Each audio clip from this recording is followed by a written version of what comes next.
Hey guys, I figured I'd just make this quick video for the formal timeouts because there's a lot more involved with it, and I want to make it a video in and of itself instead of me trying to make clips out of it. So long story short, formal timeouts are when you need to leave a situation.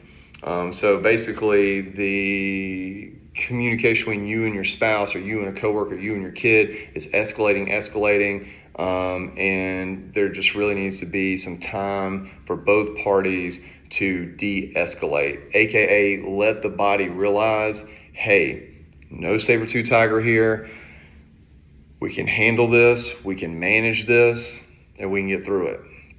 Okay, and we need to keep this. We don't need this to escalate because it's not worth it. Let's be honest. How many times have you guys gotten upset about something small, then it turned into something really big, and there was no even need for it, and we realized that later?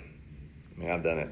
So anyway, so here's the rules to the formal timeout. One, you need to have a conversation with your partner before you even do this. So the conversation needs to go a little something like this. Hey babe, hey honey, hey sweetie, whatever your pet names are, is, hey, when I start getting really upset and I need to take a break, I'm gonna go for a walk, or I'm gonna go to the bedroom and hang out, or I'm gonna go outside and do this, or I'm gonna go for a run or something, because what I don't want to do is say something that I don't mean, or something that may be taken out of context.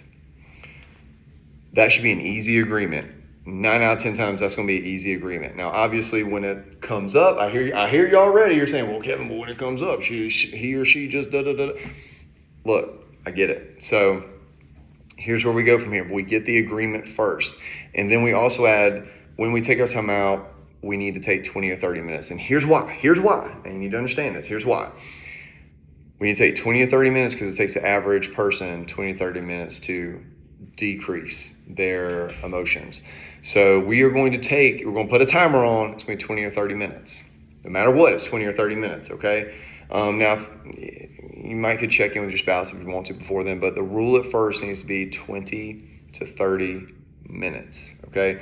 Now, I would encourage you to have a key word that you guys use when it's time to cut bait and run and kind of take your time out.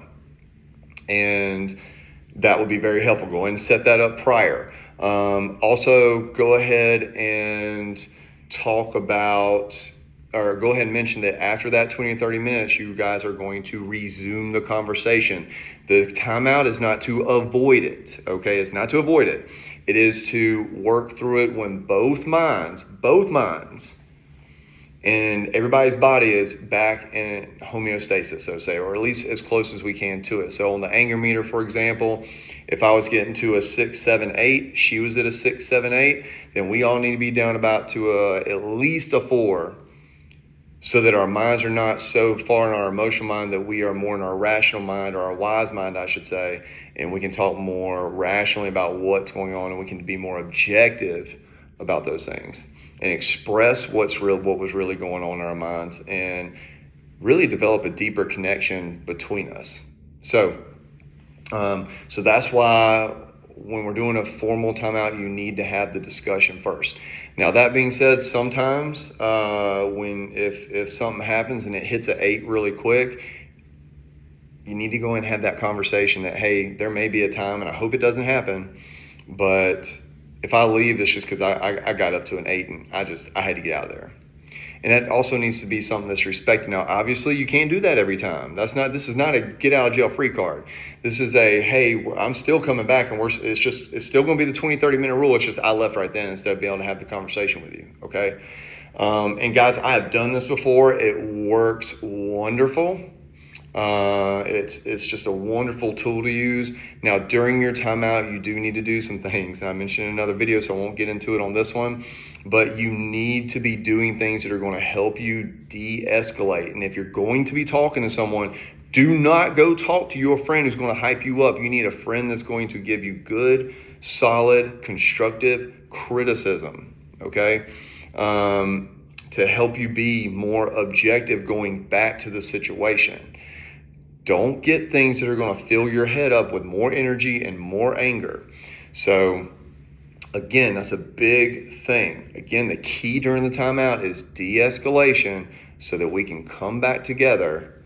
And from what was blocked, a roadblock, we are now opening the doors to conversation and connection.